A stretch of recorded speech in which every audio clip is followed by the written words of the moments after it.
Mga kapatid, patuloy pong binabantayan ng pag-asa ang low pressure area sa loob ng ating bansa at may katamtamang tsansa na maging isang ganap na bagyo ito sa mga susunod na oras. Yan at iba pang mga update ihatid sa atin ang ating weather frontliner Tito Alvin Pura na laging may panahon para sa iyo. Tito Alvin?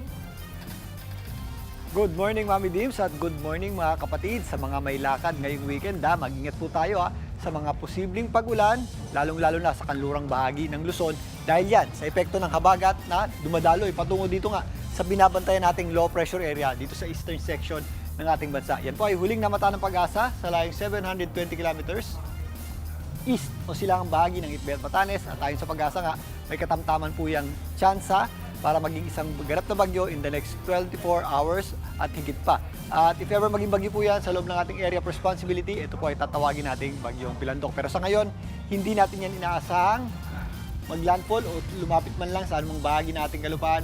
Pero yan po ay magpapalakas ng ating habagat na nakaka-apekto ngayon sa Luzon, lalong-lalo na. At nag-i-extend pa nga yan sa areas po ng Visayas sa western section ito.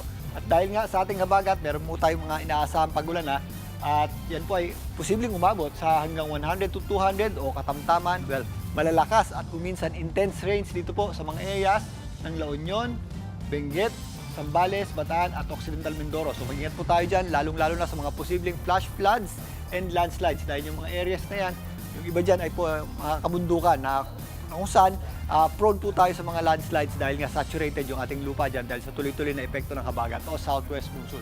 Posible rin yung ating mga katamtaman at kung minsan malalakas sa pagulan dito po sa mga areas ng Abra, Ilocos Sur, kasama dyan ang La Union at Pangasinan, at ito pong malaking bahagi ng Central Luzon, ang Tarlac, Nueva Ecija, Pampanga, Bulacan, kasama po dyan ang Rizal at Metro Manila. Posible rin po tayo makaranas ng mga paminsan-minsang pagulan dulot ng ating habagat, maging dito sa areas ng Cavite, Batangas, Oriental Mindoro, kasama na po dyan ang Antique. At ang natitirang bahagi po ng Luzon, maulap na rin po ang panahon natin, kasama po dyan ang Bicol Region, ang natitirang bahagi ng Mimaropa, at nag-extend pa nga yung epekto ng ating habagat dito po sa Western Visayas, kasama po dyan ang areas ng Panay Islands at Negros Islands.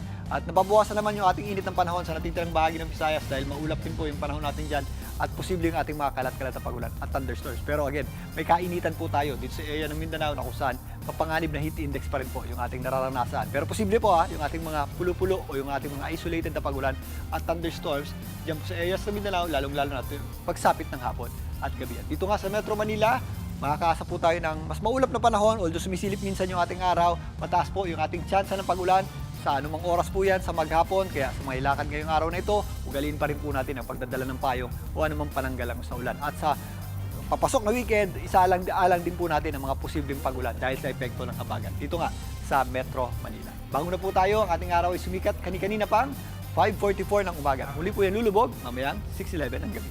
At yan po muna ang latest sa ating lagay ng panahon. Muli ako po ang inyong weather frontliner, Alvin Pura, na laging may panahon para sa iyo. Mga kapatid, dito Alvin Pura po na laging may panahon para sa iyo, umaraw man o umulan, dapat laging handa. Kaya para maging updated sa pinaka-latest weather updates, mag-follow at mag-subscribe na sa social media pages ng News 5.